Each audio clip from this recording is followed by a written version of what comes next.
নমস্কার বন্ধুরা, মানিপাল স্টুডিওতে আমাদের স্বাগতম। এবারে বাসন্তী প্রতিমাটি 4টি কাজ করেছিলাম, তোমরা অবশ্যই জানো, এবং যারা জানো না তারা অবশ্যই চ্যানেলটি সাবস্ক্রাইব করে রাখবে এবং বেল বাটনটি প্রেস করে রাখবে। ভিডিও ছাড়ার সাথে সাথে তোমাদের কাছে পৌঁছে যাবে। এবং এবারে 4টি বাসন্তীর মধ্যে এটির শেষ বাসন্তী তোমাদের মাঝে দিলাম ভিডিওটি, এবং কেমন হয়েছে অবশ্যই কমেন্ট করে জানাবে। আর বাকি প্রতিমাগুলো ভিডিও অবশ্যই দেব, এবং কিছু প্রতিমার ভিডিও অলরেডি দিয়ে দিয়েছি অল্প অল্প করে, তোমরা হয়তো বা দেখেছ। যারা দেখনি, আমার ইউটিউব চ্যানেল আছে, সেখানে গিয়ে চ্যানেলটি সাবস্ক্রাইব করে তোমরা দেখতে পারো। এবারে বাসন্তী প্রতিমাটি কাজ কমপ্লিট করে ভিডিও করলাম। আমি বিভিন্ন ধরনের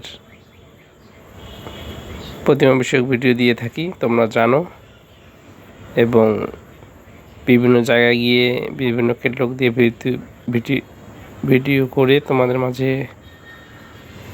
দেওয়ার চেষ্টা করি, এবং বিভিন্ন জায়গায় গিয়ে প্রতিমা বানিয়ে থাকি। তোমরা আমাকে অনেক সাপোর্ট করো এবং অনেক সুন্দর সুন্দর কমেন্ট করো, অনেক ভালো লাগে কমেন্টগুলো শুনে। এবারে এই বাসন্তীটি প্রতিমাটি বানিয়েছিলাম পার্বতীপুর ফুলবাড়ি আনন্দবাজারে।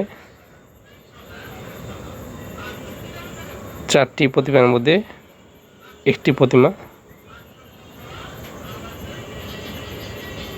কাজ শেষ করে ভিডিও করলাম।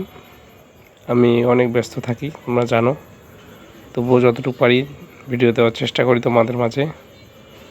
বাসন্তীটি কেমন হয়েছে, মা আমাদের মাঝে এসেছে বাসন্তী রূপে। দুর্গা ও বাসন্তী একই রূপ, তোমরা জানো, এবং অনেক সুন্দরভাবে বাসন্তী পূজা উদযাপন হয়।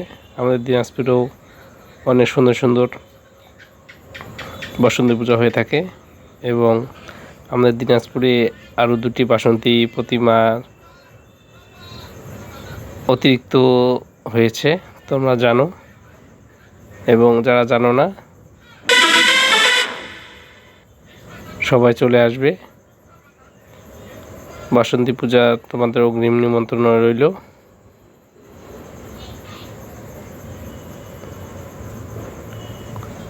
তোমরা চলে আসবে বাসন্তী পূজা দেখার জন্য, এবং সবাই ভালো থাকবে, সুস্থ থাকবে, এই কামনা করি। নমস্কার।